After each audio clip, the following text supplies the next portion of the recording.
打臉來的就是這麼快。前段時間，相聲演員岳雲鵬在歐洲巡演時隨口調侃了句“巴黎沒想象中那麼好，倫敦更差”，沒想到這話瞬間捅了馬蜂窩，不少人跳出來指責他搞仇恨教育，為賣票瞎編，在外不積口德。可公知們的罵聲還沒停，岳雲鵬的同門師兄弟尚九熙就在倫敦遭遇搶劫，這下那些之前還罵得熱火朝天的公知們怎麼解釋呢？大家好，歡迎來到星球熱點，國家大事从不缺席，輿論場中抽絲剝繭，聚焦獨家中國資訊。點讚、訂閱加小鈴鐺，帶你用不一樣的視角讀懂中國故事。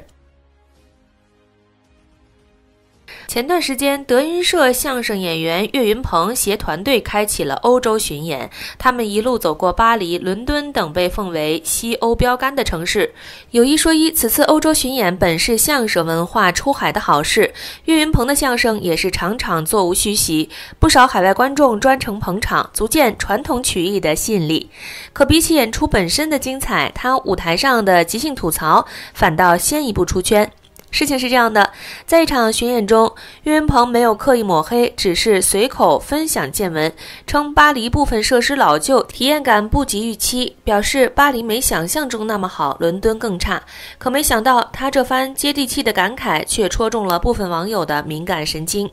有人怒斥他出國演出還踩低他國，情商堪憂。更極端的聲音直接扣帽子，說他是被仇恨式教育洗腦了，見不得國外好。甚至有網友質疑他的動機，說他靠貶低外國博愛國流量。一時間批評與質疑聲鋪天蓋地，仿佛岳雲鵬只是為了博眼球而刻意貶低海外城市。然而就在大家吵得不可開交的時候，戲劇性的一幕來了，岳雲鵬的同門師兄弟尚九熙在倫敦大白天的居然被搶了。這可不是空穴來風，尚九熙本人親自發布了動態，他還講述了經過。當時小偷突然上前搶奪他的錢包，幸好他反應迅速，當即與對方扭打起來，還踹了小偷2腳，自己臉上卻也挨了一拳。不過好在最終總算保住了錢包。他還曬出一張自拍，臉上明顯紅腫了一塊，痕跡清晰可見。這下子之前那些指責岳雲鵬的聲音瞬間小了很多。為什麼？因為尚九熙的親身經歷比10000句辯解都更有說服力。你可以說岳雲鵬的感受是主觀的，是他在台上為了節目效果瞎編的，但你總不能說尚九熙臉上那個拳頭印也是假的吧？一個活生生的發生在當下的搶劫事件，就這麼赤裸裸地擺在了所有人面前。很多人這時候才恍然大悟，原來那些新聞裡提到的歐洲治安問題並不是危言聳聽，而是隨時可能發生在任何人身上的事兒，哪怕你是來巡演的明星。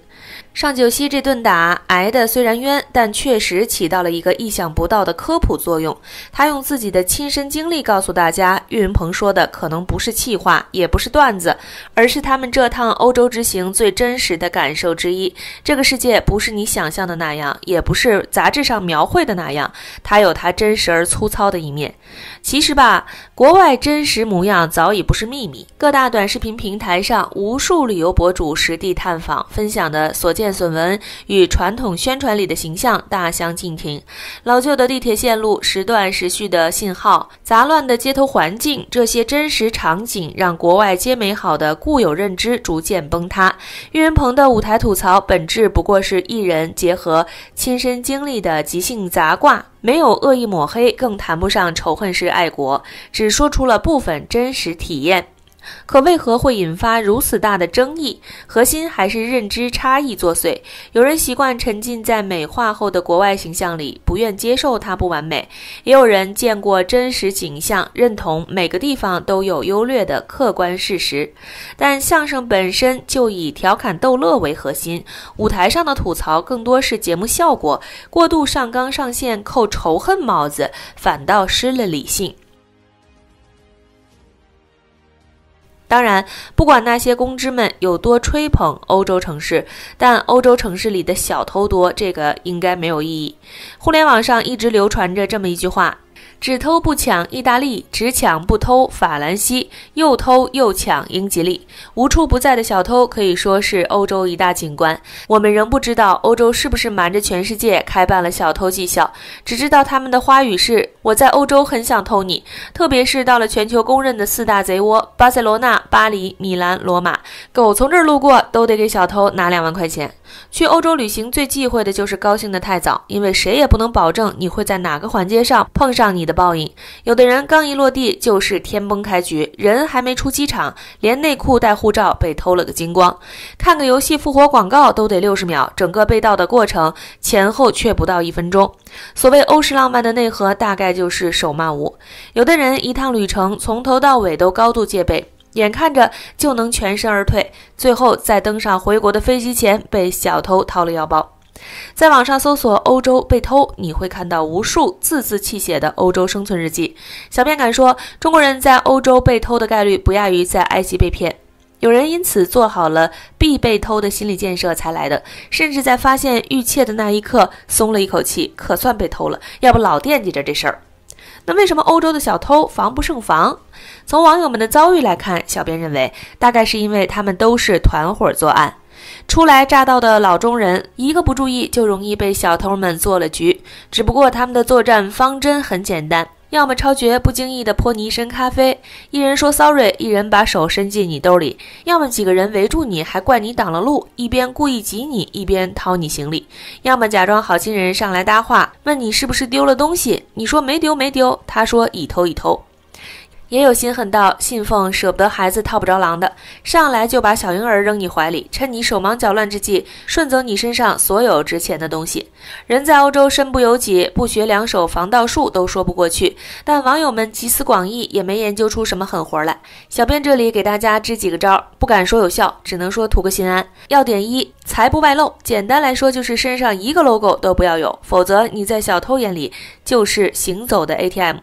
別背什麼 GUCCI、LV， 最好還能穿出一種透脹力，比如起球的衛衣、開膠的板鞋、脫線的冷帽，讓小偷以為你是同行，讓路人瞟你一眼就冒冷汗。甚至可以把錢包換成口香糖塑料罐，給小偷制造一種你連坐地鐵都要逃票的假象。有人說除了裝窮還可以裝弱勢群體，網上不乏裝孕婦、裝盲人、裝未成年的例子。但在小編看來，這只能算是魔法對轟，因為歐洲小偷們作案的時候也喜歡裝以上這幾種人。要點2，別對視，別交流，別心軟。小編在前面也提到了，小偷們習慣趁着跟你搭話的機會下手，他們總能一眼識別人群中的冤大頭。要點3，不得不做的物理防盜，一切行李任何時候都不離手，現金和證件能墊鞋底墊鞋底，直接效仿20-30年前，你老出門啥樣你就啥樣。這做法雖然埋汰了點兒，但好使。除此之外，有人倚仗神秘的東方力量，在行李上貼黃符，給毫無信仰的小偷帶去一點玄學震撼。還有人隨身攜帶冥幣，既不至於讓小偷當場惱羞成怒，又能讓他們在分贓的時候體驗一把什麼叫中式恐怖。看到這裡，可能有觀眾要問了，他們歐洲文旅局怎麼不着急？難道就沒個人管管嗎？其實歐洲本地並不怎麼產出小偷，市面上的小偷大多都是吉普賽人，他們居无定所，也沒有收入來源。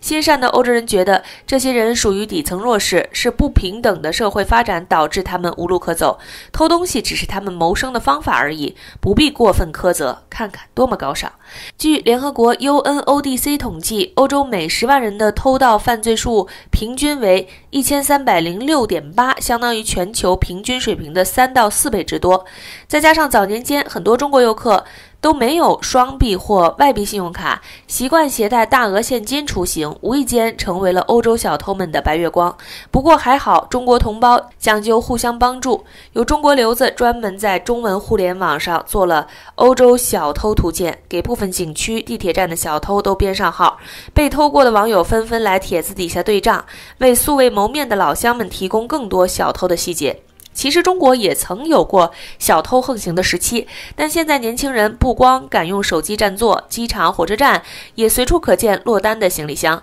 在安全係數過高的環境裡待久了的中國人，常常在出國後陷入警惕性疲勞。沒人會享受那種走在街上提心吊膽、遇上了事兒無處伸張的滋味。當然了，小編沒有勸退大家出國遊的意思，但提防着點總不是壞事。提前預警，提前準備，提前兜底，而不是走到哪裡都只能自我安慰一句破財消災。好了，今天的內容到這裡就結束了。如果你喜歡小編的影片，還請大家多多點讚轉發，讓更多的人一起見證中國進步。關注我的頻道，這樣既能回顧往期視頻，又不會錯過之後的精彩內容。那我們下期節目不見不散。